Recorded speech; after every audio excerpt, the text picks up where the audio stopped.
Hello students, स्वागत है आपका इस वीडियो में।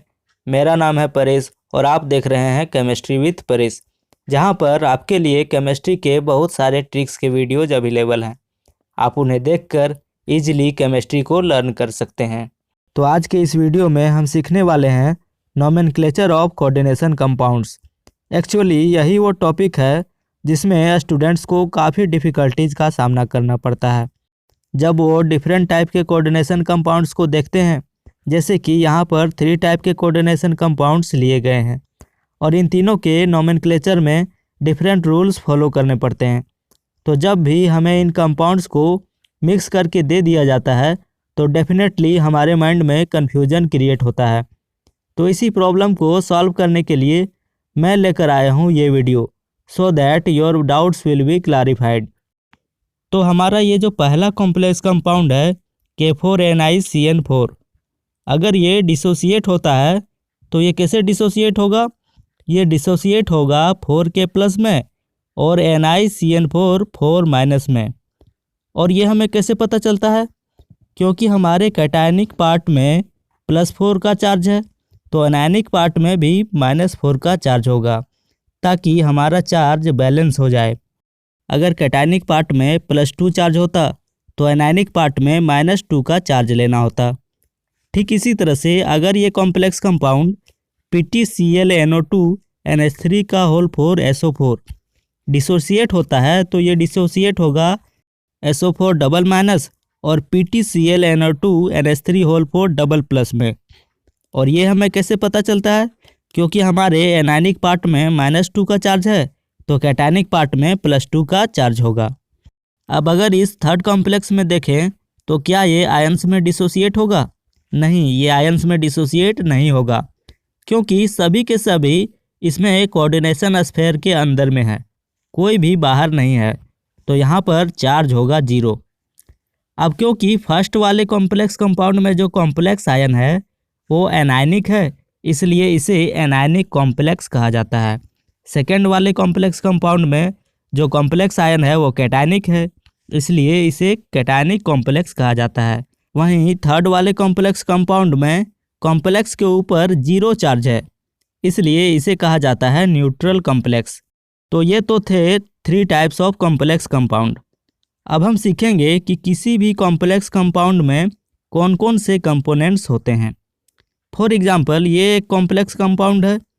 अब इस कंपाउंड में ब्रैकेट के अंदर जो कुछ भी लिखा है उसे हम कहते हैं कोऑर्डिनेशन स्फीयर या फिर कोऑर्डिनेशन एंटिटी, और ब्रैकेट के बाहर जो भी कुछ लिखा रहता है उसे हम कहते हैं आयनाइजेशन स्फीयर या फिर काउंटर आयन। तो ब्रैकेट के अंदर क्या क्या होता है? तो ब्रैकेट के अंदर एक तो होता है आपका सेंट्रल मेटल एटम या आयन, सेकेंड जो होता है वो लिगेंड होते हैं, और जो टोटल लिगेंड्स की संख्या होती है उसे हम कहते हैं कोऑर्डिनेशन नंबर। तो इस कॉम्प्लेक्स में सेंट्रल मेटल आयन है कोबाल्ट, अमोनिया जो है वो लिगेंड है, 6 यहाँ पर कोऑर्डिनेशन नंबर है, और Cl3 जो है वो है आयनाइजेशन स्फीयर और काउंटर आयन। तो ये तो थे components of a complex compound. अब इसके बाद हम सीखेंगे कि किसी भी कोऑर्डिनेशन कंपाउंड का नोमेनक्लेचर कैसे करें। फॉर एग्जाम्पल K4FeCN6, ये है हमारा कंपाउंड, तो इसका नोमेनक्लेचर कैसे करेंगे? तो याद रखिएगा, आपको हमेशा लेफ़्ट टू राइट नोमेनक्लेचर करना है। लेफ़्ट से स्टार्ट करेंगे और राइट की ओर जाएंगे। तो इस एग्जाम्पल में देखिए, सबसे पहले क्या है? सबसे पहले है पोटेशियम, तो लिखेंगे पोटेशियम। इसके बाद आ जाता है हमारा कोऑर्डिनेशन स्फीयर, यानी कि ब्रैकेट के अंदर वाला पार्ट। तो कोऑर्डिनेशन स्फीयर के नोमेनक्लेचर में हमें कुछ रूल्स फॉलो करने पड़ते हैं। तो आइए जान लेते हैं कि वो कौन कौन से रूल्स हैं। तो हमें सबसे पहले लिखना है नंबर ऑफ लिगेंड्स और उसके बाद लिखना है नेम ऑफ लिगेंड्स। याद रखिएगा, पहले नंबर ऑफ लिगेंड, उसके बाद name of ligand. Number of ligands को कैसे लिखना है? तो अगर 2 लिगेंड्स हैं तो यूज करेंगे डाई वर्ड, 3 लिगेंड्स हैं तो यूज करेंगे ट्राई का, 4 लिगेंड्स हैं तो लिखेंगे टेट्रा, 5 लिगेंड्स में लिखेंगे पेंटा, 6 लिगेंड्स में लिखेंगे हेक्सा, और इसी तरह से ये क्रम आगे बढ़ता चला जाएगा। फॉर एग्जाम्पल, ऊपर वाले कॉम्प्लेक्स में कितने लिगेंड्स हैं? 6 लिगेंड्स हैं, तो इस नेम में थोड़ा सा गैप देकर लिखेंगे हेक्सा। यहाँ पर ध्यान देने वाली बात यह है कि नेम के बीच में कहीं भी हम कैपिटल लेटर का प्रयोग नहीं करेंगे। फॉर एग्जाम्पल हमें हेक्सा लिखना था तो हमने स्मॉल h लेटर का यूज किया है। तो नंबर ऑफ लिगेंड हो गया। इसके बाद है नेम ऑफ लिगेंड। ये बहुत ही इम्पोर्टेंट चीज़ है क्योंकि ये जो लिगेंड है वो 3 टाइप का हो सकता है, न्यूट्रल लिगेंड, नेगेटिव लिगेंड और पॉजिटिव लिगेंड। तो सबसे पहले है न्यूट्रल लिगेंड्स। इन्हें आपको याद रखना पड़ेगा। NH3 को लिखेंगे एमीन, H2O को लिखेंगे एक्वा, NO को लिखेंगे nitrosyl, CO carbonyl, CS थायोकार्बोनिल, N2 dinitrogen, C5H5N pyridine, PH3 phosphine. Next हमारा है नेगेटिव लिगेंड्स।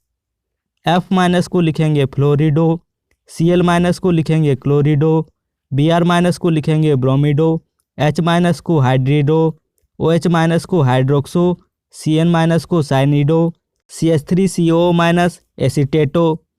यहाँ पर ध्यान देने वाली बात यह है कि जितने भी लिगेंड्स हैं सभी के लास्ट में O आ रहा है। तो सबसे सिंपलेस्ट ट्रिक ये है कि जैसे कि F- है तो ये है फ्लोराइड, तो इसका लास्ट वाला ई रिमूव कर देंगे और ऐड कर देंगे O, तो हो जाएगा फ्लोरिडो। इसी तरह से Cn- साइनाइड है तो ई रिमूव करके ऐड करेंगे O, तो हो जाएगा साइनिडो। नेक्स्ट हमारा है पॉजिटिव लिगेंड्स। तो पॉजिटिव लिगेंड्स के नेम में लास्ट में आता है IUM, जैसे कि नाइट्रोसोनियम, नाइट्रोनियम, एनिलीनियम, हाइड्राजीनियम। तो आपको क्या करना है कि इन नेम्स को बार बार प्रैक्टिस करना है, इससे ये बहुत जल्दी ही याद हो जाते हैं। तो अब हम फिर से वापस आते हैं अपने कोऑर्डिनेशन कंपाउंड पर। तो इसमें लिगेंड है Cn- और Cn- का नेम होता है साइनिडो।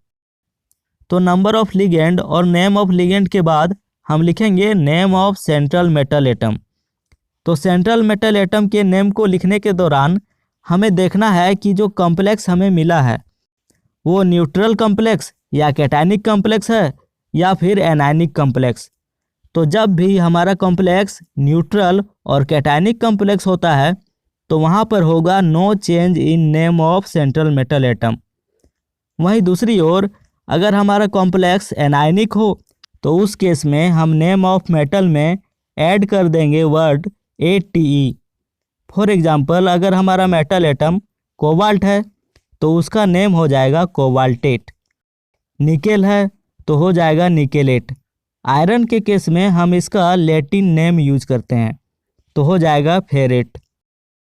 तो अपने कॉम्प्लेक्स कंपाउंड में अगर देखें तो ये एक एनायनिक कॉम्प्लेक्स है क्योंकि इसे वाटर में डिजॉल्व करने से एनायनिक कॉम्प्लेक्स आयन मिलता है और यहाँ सेंट्रल मेटल एटम है आयरन, तो इसका नाम लिखेंगे फेरेट।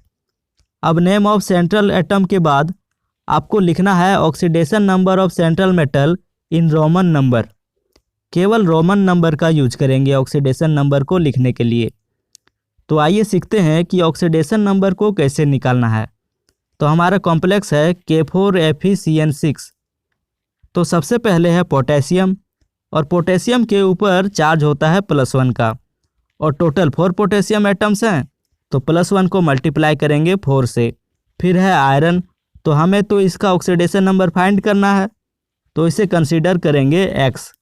फिर नेक्स्ट है Cn-, और इसमें चार्ज होता है -1 का, और टोटल 6 Cn- आयन्स हैं तो इसे मल्टीप्लाई करेंगे 6 से। और ओवरऑल चार्ज कितना है कॉम्प्लेक्स कंपाउंड पर? 0 चार्ज है, तो ये इक्वल हो जाएगा 0 के। तो ये हो जाएगा +4 + x - 6 = 0 और x - 2 = 0। तो हमें मिल जाएगा x = +2, यानी कि आयरन का ऑक्सीडेशन नंबर है 2। तो हम ब्रैकेट के अंदर रोमन में लिखेंगे 2।